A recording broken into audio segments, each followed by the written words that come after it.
Sorry guys, so I had to change positions because my hand was hurting holding up, and my little doohickey that holds my phone won't stay up. So welcome back to my car, where I talk about my journey with the bariatric weight loss surgery. Going back to from the last video, I said I would talk about what it was like after surgery, so post being released from the hospital. It was good. Like, I actually had I felt pretty good, and I had minimal pain. They gave us the prescriptions, or I'm sorry, they're not prescriptions, they're over the counters. They gave us the medicines that we need, and the pain pills that they gave us were perfectly fine. I think they put stuff, they gave us, no, they didn't give us stuff right before we left.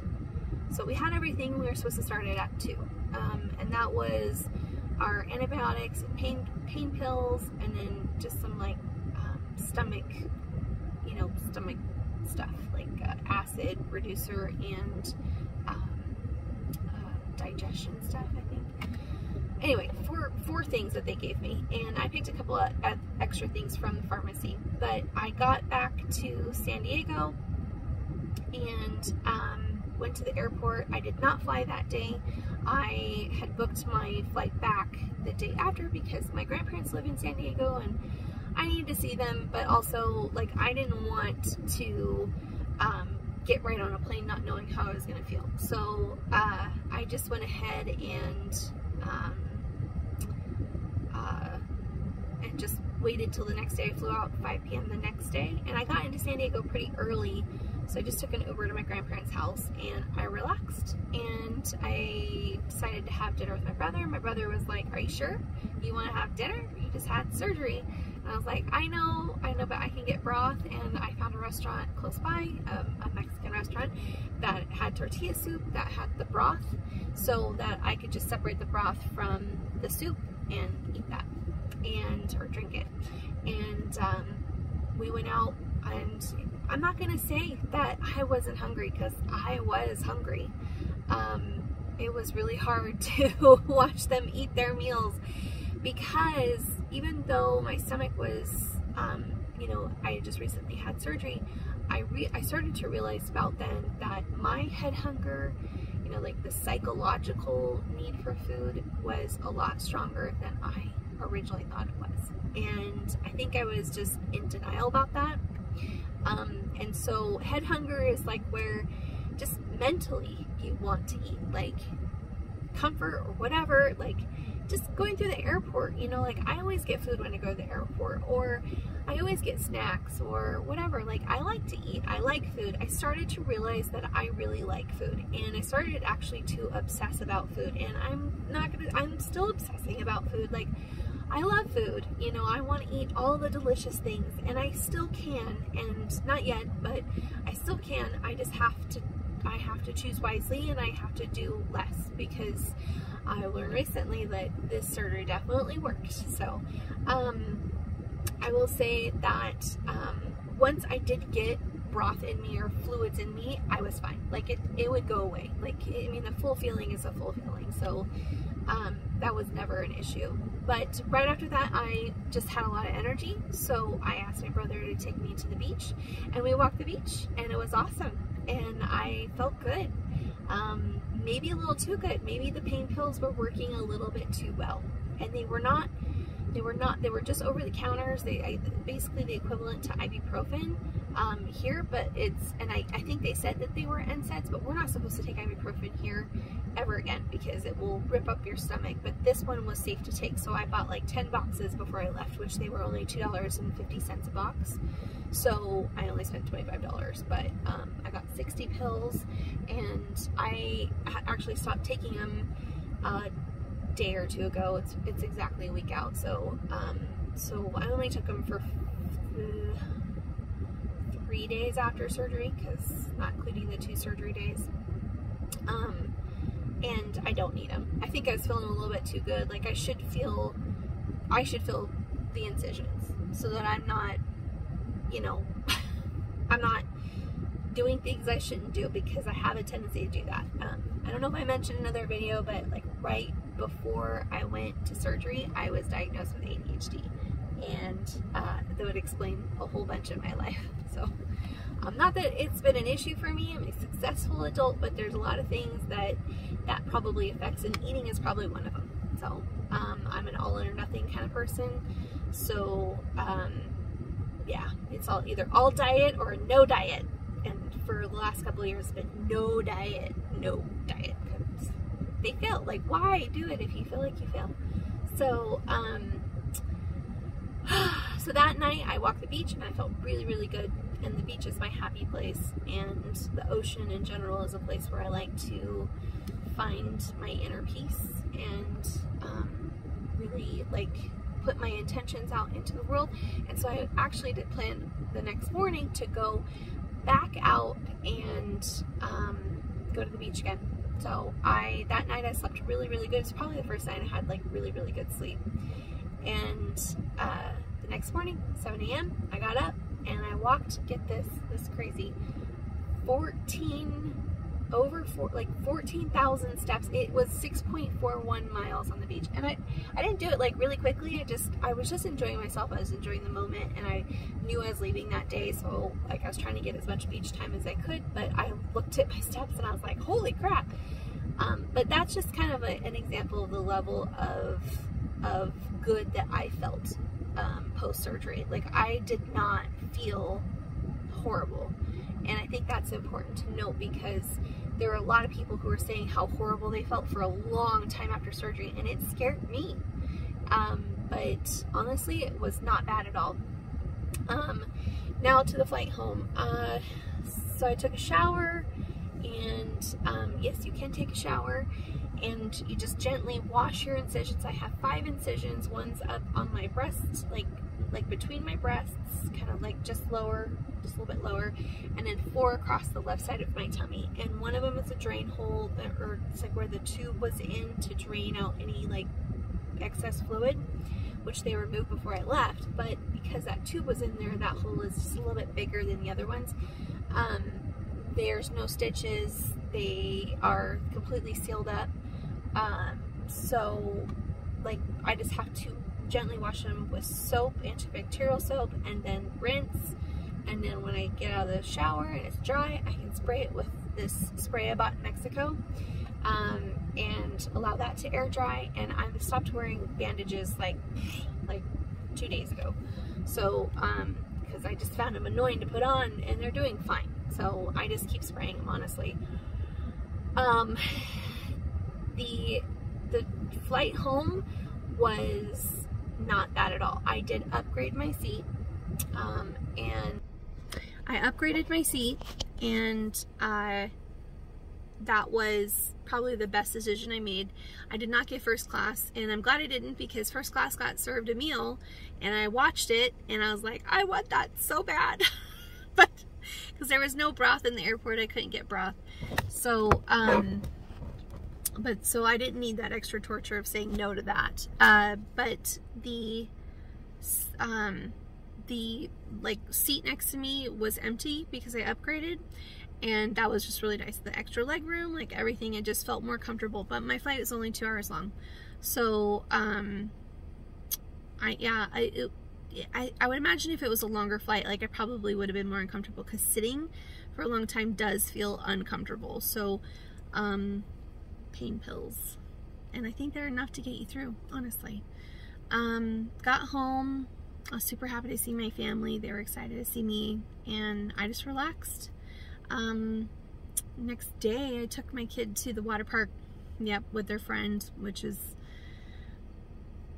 I probably shouldn't be doing that, but I'm, like I said, I am just the kind of person that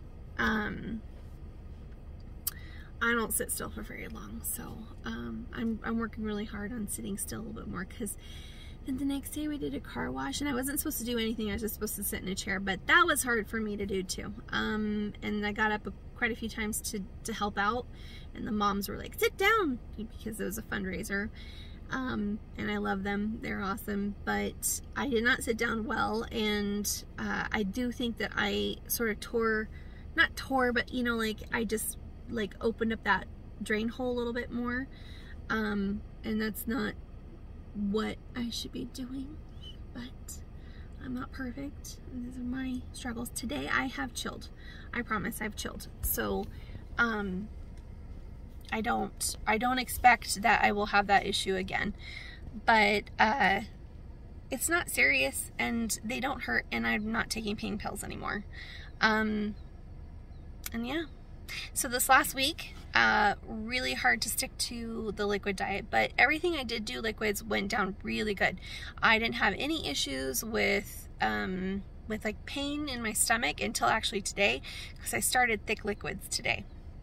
I got that approved by Adhd, the nutritionist at NBC. So I didn't just decide today that I was doing it. I just made sure that she knew that, like, where I was, and they check in with you a lot. So I think I've been contacted by 3 different people from NBC just to check in on me, and everything's been good. So I'm not concerned at all. But the thick liquid situation today was, I felt it, and I honestly, I didn't think that I ate that much. I had made some bean soup, and I made like a Tuscan white bean soup, and then I blended my portion of it, just let it cool, and then I threw it in my blender. And you know, I had like this much in the cup, but it really, like, when I think about it, it probably was like 5 or 6 ounces, and I was just putting my spoon in it and then like sucking it off, and it was delicious, and it was so nice to have food, like real food, not broth. But I think I ate too much, and it started to hurt. So I'm gonna go in and try it again here in a little bit. We'll see how it goes. I'll post an update. But it went away in like 30 minutes. I didn't really have, I mean, it was like kind of like knives in my stomach a little bit, but like it wasn't terribly bad. I don't know why.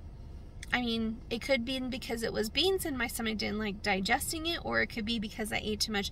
I literally probably only ate about 3 ounces, but I think considering that my stomach is 3 ounces, that last spoonful probably was, it just, you know, I topped it off, and then that's probably what caused it, because I was fine until that moment. And yeah, but bean soup, because it's full of protein, and it's going to be a real issue getting in my protein every day. I'm going to have a struggle. So I've been doing the Fairlife protein shakes, and that went down fine. Protein shake went down fantastic. I got like 20 grams of protein this morning. I'm really anxious about losing my hair, and I know that the damage to the hair loss happens during this stage when you're not taking in protein, when you're just doing fluids, and there's just no way around it. It is what it is. If I lose my hair, it'll be in about 3 months. I mean, the follicles, well, my body will have already cut off nutrition to my follicles, and in 3 months they will fall out. The club hairs will fall out, and I will already be growing in new hair. So I mean, it's already a done deal, but I am trying to minimize the damage because I don't want to lose a bunch of hair, and right now it's really hard to take in a lot of food, so I can't really get a lot of protein, and I need to get about, I think it's 46 grams of protein a day to not lose my hair. But I'm only, like, right now I'm at like 300 calories for the day. I am stuffed. I can't eat any more than that, and I don't feel lethargic or tired or anything. My body is clearly using my fat, and I could feel the difference. I mean, me and the scale are not friends, and I'm not getting on the scale. I did get on the scale since I've been home, and it was a disappointment, so I'm not going to even talk about that.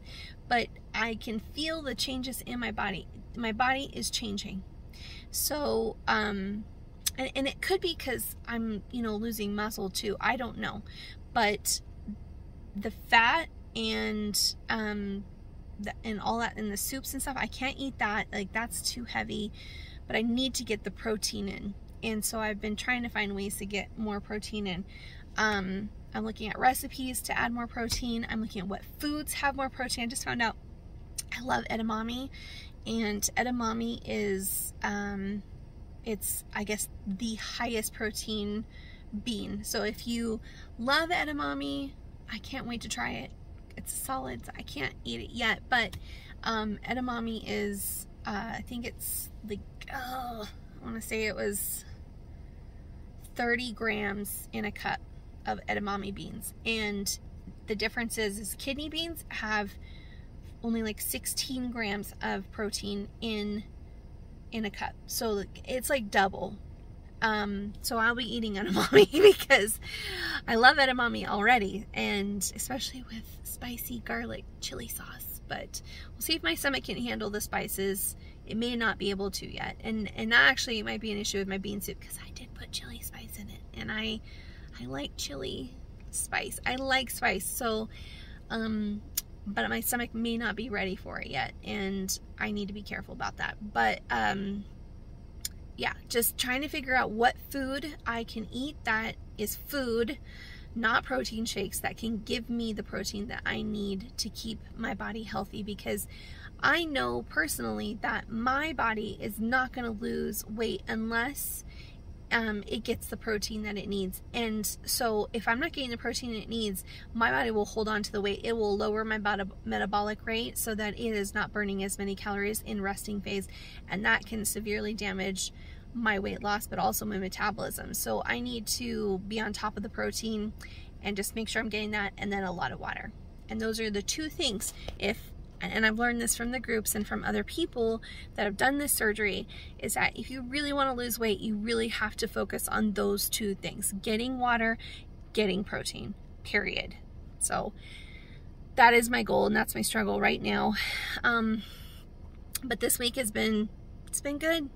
I have no complaints. I wish I could eat food. I wish I could eat all the food. I want sushi. I want pasta. I want everything, and that is going to be a mental challenge for me to break some of those behaviors that I have, which it's not necessarily that I'm hungry. It's just that my head hunger is very real and very prevalent. So just keep that in mind. I mean, the surgery is not going to fix everything. It is a tool to be used, and it's a tool that works. I mean, I was disappointed that I had to stop eating my soup, but I had to stop eating my soup. So I hope to be a 3-bite girl in a month. That's what I'm giving myself, a month, to mentally challenge myself to be okay with having 3 bites. Will I make sure that the 3 bites that I do get are the best bites? Of course, because there's, no joy in food if you can't at least have delicious things. And they don't have to be unhealthy. I mean, delicious things are healthy. So I just can't wait for my edamame. So anyway, that is what the first week has been like, and I hope this has helped someone. It's helped me to give it out. And so next week of the journey.